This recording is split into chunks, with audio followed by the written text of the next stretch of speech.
So the football season is here and we have the FIFA World Cup starting from the 12th of June in Brazil.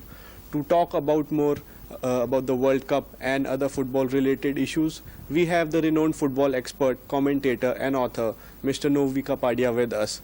Sir, welcome to our show. Sir, you recently launched a book, The Football Fanatics, The Essential Guide. Sir, tell us more about this book. What is it all about? See, this book, the basic focus is the history of the World Cup. I have covered every World Cup from 1930 to 2010 under the following categories: unforgettable matches, great upsets, great players, players who made their mark in each World Cup, and then in each World Cup some different episodes. Like for instance, Ronaldo, I was there in Paris in 1998.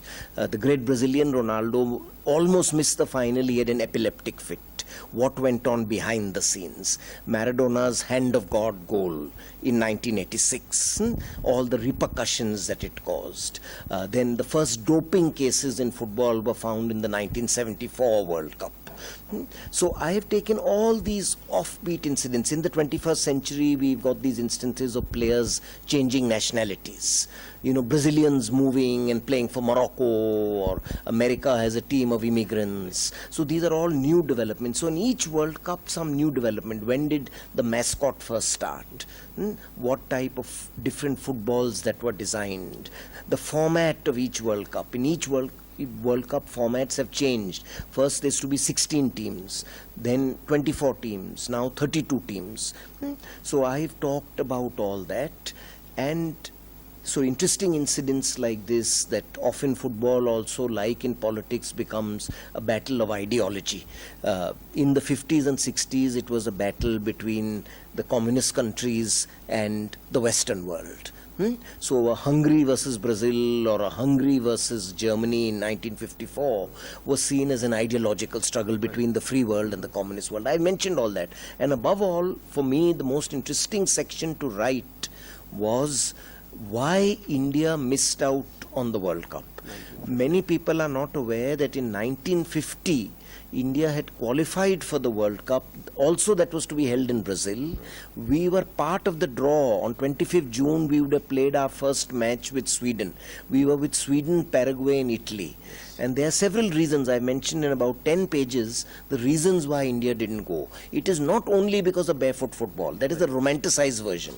There were players from Hyderabad and Bangalore who played with boots, who would have been in the team. So that is one part, yes. But there are many other: travel by ship, which would have taken over 1 month, lack of funds, and basically what I've highlighted, ignorance. Because the World Cup, the captain who would have been captain of India in those days, Sharlen Manna, I talked to him before his death. He captained India to the 51 Asian Games gold medal. So he said in those days we didn't know the importance of the World Cup. The World Cup used to be 2-3 paragraphs in the newspapers. There was no television coverage. There was no radio coverage. Television, in fact, I mentioned in the book when it first started, 1958 at Sweden. 1970 was the first World Cup in color.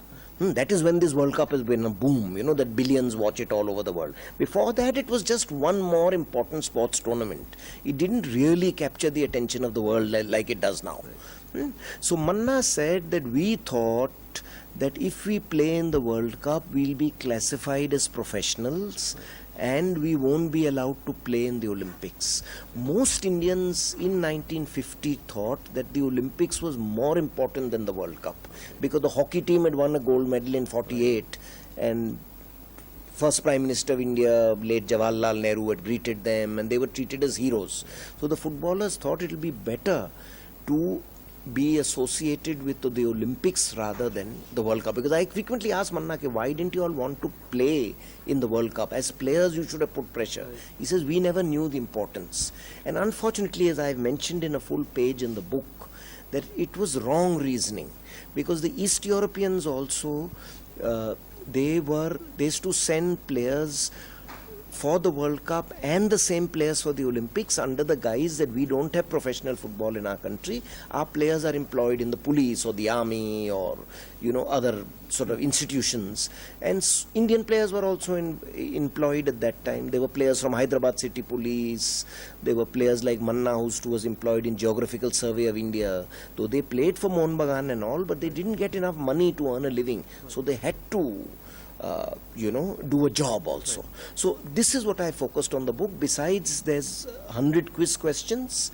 There are stats from every World Cup, statistical highlights from 1930 to 2010 and predictions for 2014. Okay.